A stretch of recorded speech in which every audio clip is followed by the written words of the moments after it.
He's off the mark, he's away. That's a beautiful straight drive from Tendulkar. Hello friends, welcome back to our channel Straight Drive. My name is Darpan with RK sir and you are watching post-match analysis of fourth T20 between India versus England. कल India ने चौथी T20 में 8 रनों से जीत हासिल की और series में 2-2 की बराबरी की। लेकिन यहाँ पे पहले मैं बात करना चाहूँगा सूर्य कुमार यादव की। जिस तरह से कल उन्होंने ताबड़तोड़ 57 रन की इनिंग खेली 31 गेंदों में और पहले ही गेंद में जो फाइन लेग पे उन्होंने छक्का लगाया, तो वो बता रहे थे कि किस तरह से नाइंसाफी हुई उन्हें अभी तक। हाँ दर्पण, हम तो बहुत पहले से आईपीएल के उनसे परफॉर्मेंस से ही कहते आ रहे थे कि एक हमने स्पेशल वीडियो भी उनके ऊपर बनाया था कि मुझे क्यों भूल गए जी। और देखिए, एक बार उनको डेब्यू कराने के बाद बिना वजह बेवजह एक भी गेंद खेले बगैर उनको टीम से बाहर कर दिया, फिर अंदर ले आए जी। लेकिन वो तो कल अच्छा हुआ कि ईशान किशन इंजर्ड हुए और जिसकी वजह से चांस मिला सूर्य कुमार यादव को। तो ये मुझे ऐसा लगता है कि सूर्य कुमार यादव का मिडिल ऑर्डर में रहना इंडिया की टीम को मजबूती प्रदान करता है। जरूर जरूर, क्योंकि देखिए इनके साथ साथ आपके चहित अय्यर जी और ये सूर्य कुमार यादव, दो में से एक भी चल जाता है तो काम तमाम हो जाता है। और कल तो दोनों ही चले। कल तो दोनों ही चले, इसीलिए तो फतेह बिल्कुल 100% हो गई जी। लेकिन देखिए, अगर आपके पास रहेगा अभी जिन्होंने बहुत अच्छा परफॉर्मेंस किया ईशान किशन और ऋषभ पंत, ये दोनों में से एक चल गया तो भी काम तमाम हो जाता है। ये दोनों में से एक चल गया तो भी, और रोहित शर्मा और विराट कोहली, ये दोनों में से एक चल गया तो ये कुल मिला के ऐसी 3 पैर, अगर ये नहीं चला तो ये चल गया, ये नहीं चला तो ये चल गया। तो यही सोच इंडियन क्रिकेट को T20 में आगे ले जा सकती है। जी बिल्कुल। अभी भी हमें दूसरे नंबर से पहले नंबर पे जाना है और हम पहले नंबर की टीम के साथ हमारी टक्कर जारी है। और अगर हम ये सीरीज 4-1 से जीत लेते तो हम नंबर 1 पर पहुंच सकते थे। हालांकि वो मौका तो गवा दिया क्योंकि हमारा मैनेजमेंट प्रयोग करते जा रहा है बेवजह। अभी लेकिन सर मुझे ऐसा लगता है कि ये बिल्कुल ज्यादती नहीं होगी क्योंकि ये आखिरी सीरीज है वर्ल्ड टी20 के पहले।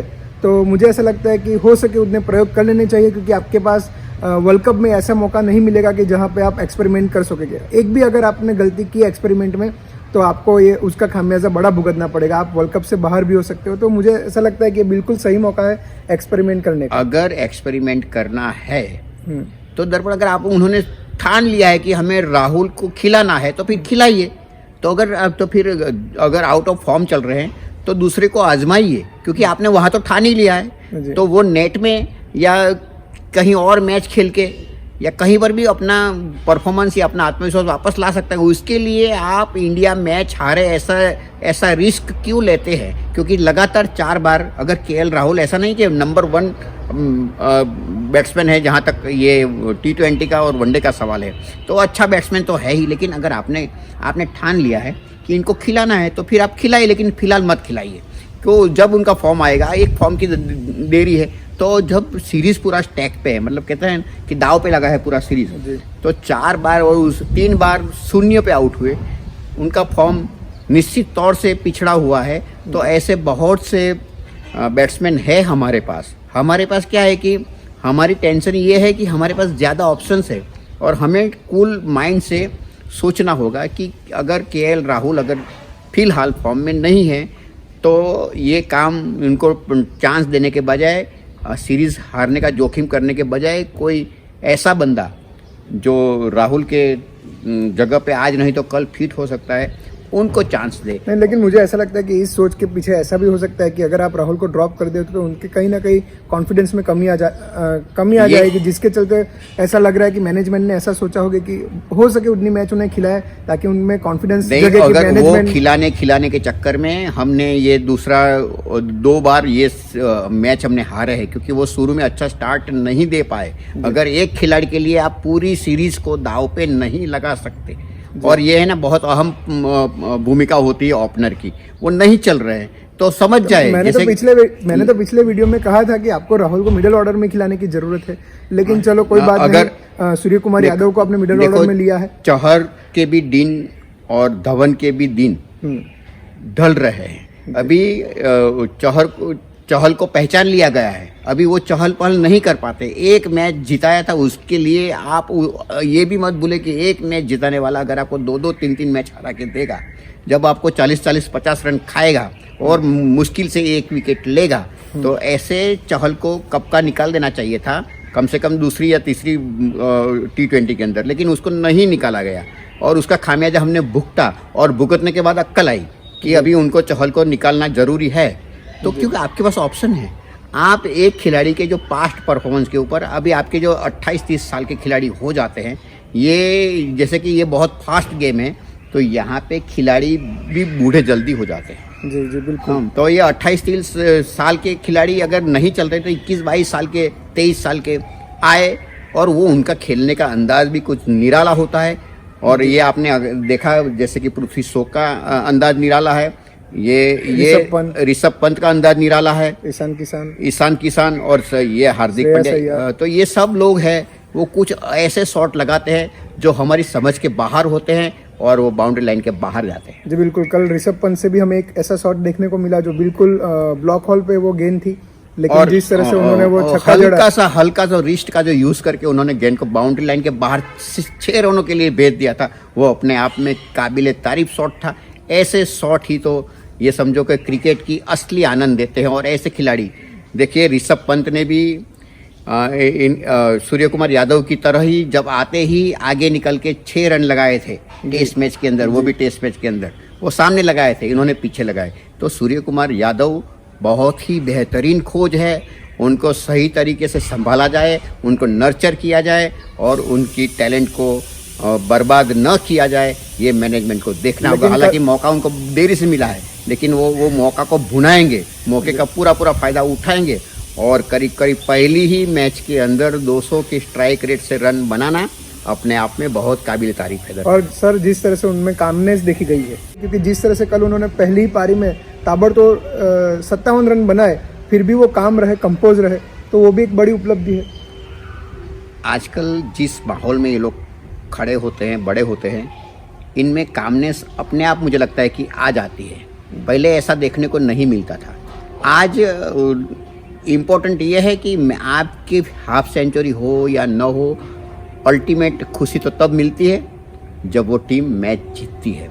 और ये इतने साल क्रिकेट खेलने के बाद इतने मजे हुए खिलाड़ी होते हैं कि देखिए, ये पहली सेंचुरी आई 30 साल में, ये सेंचुरी तो 22, 23, 24 साल, मतलब 6 साल 7 साल पहले ही आ जानी चाहिए थी। तो उन लोगों को खुशी से ज़्यादा ये होता है कि हमें इतना मौका देरी से मिला है, और अगर हम बस, उनको मन में खुशी होती है कि भाई हम आखिरकार परफॉर्मेंस कर पाए। और यहाँ तो ये हाल है कि परफॉर्मेंस करने के बाद भी आप रहेंगे या न रहेंगे, उसका कोई ठिकाना नहीं है। बिल्कुल, क्योंकि कंपटीशन इतनी है। और अगर आपने बात की एक शॉट के बारे में ऋषभ पंत के, लेकिन मैं दूसरा भी एक ऐसा शॉट मैं आपको बताना चाहूँगा, जिस तरह से सूर्य कुमार यादव ने आउट होने से पहले जो छक्का लगाया वापस से फाइन लेग पे, बिल्कुल स्टंप की गेंद थी सैम कुरान की, yes. लेकिन पीछे फाइन लेग पे जिस तरह से उन्होंने छक्का जड़ दिया, बिल्कुल एफर्टलेस था। और उसकी नेक्स्ट गेंद पे ही सूर्य कुमार यादव को जिस तरह से आउट दिया गया, मुझे ऐसा लगता है कि इंडिया की अंपायरिंग का स्तर काफ़ी ही निचले लेवल का है, क्योंकि वाशिंगटन सुंदर भी नॉट आउट थे, बिल्कुल पैर बाउंड्री लाइन पे टच कर गया था फील्डर का, लेकिन फिर भी उन्हें आउट दिया गया। और सूर्य कुमार यादव के बारे में बात करें तो सूर्य कुमार यादव का जो शॉट था, तो वो बिल्कुल फील्डर ने अपने हाथों से जमीन पे गेंद को लगा दिया था, लेकिन फिर भी उन्हें आउट दिया गया, क्योंकि सॉफ्ट सिग्नल आउट था अंपायर का। देखिए, अगर आपको सॉफ्ट सिग्नल के पास ही जाना है तो फिर इतना बार बार रीटेक देखने की क्या जरूरत है? क्या उनको आप ये आगे कीजिए, पीछे कीजिए, यहाँ से साफ दिखता है वहाँ की गेंद जमीन को लग गई थी।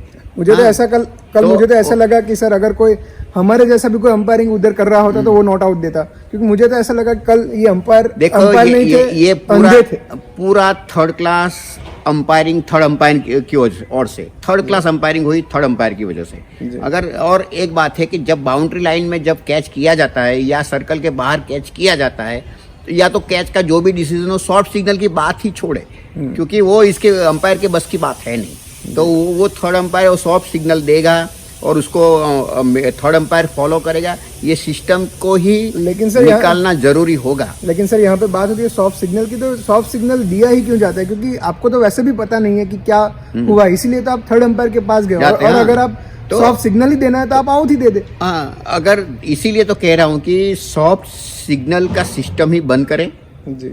जब अगर जो सर्कल होता है इनर सर्कल, हाँ, तो वो सर्कल के बाहर गेंद अगर कोई पकड़ता है या तो कैच ही पकड़े, वही तो छोड़ो। अगर डाउट लगता है अंपायर को, सीधा थर्ड अंपायर के पास चला जाए और वो जो दे डिसीजन। क्योंकि कल दूसरा दो कैच और इम्पोर्टेंट टाइम पे, बहुत महत्वपूर्ण मोड़ पे वो आउट दिए गए।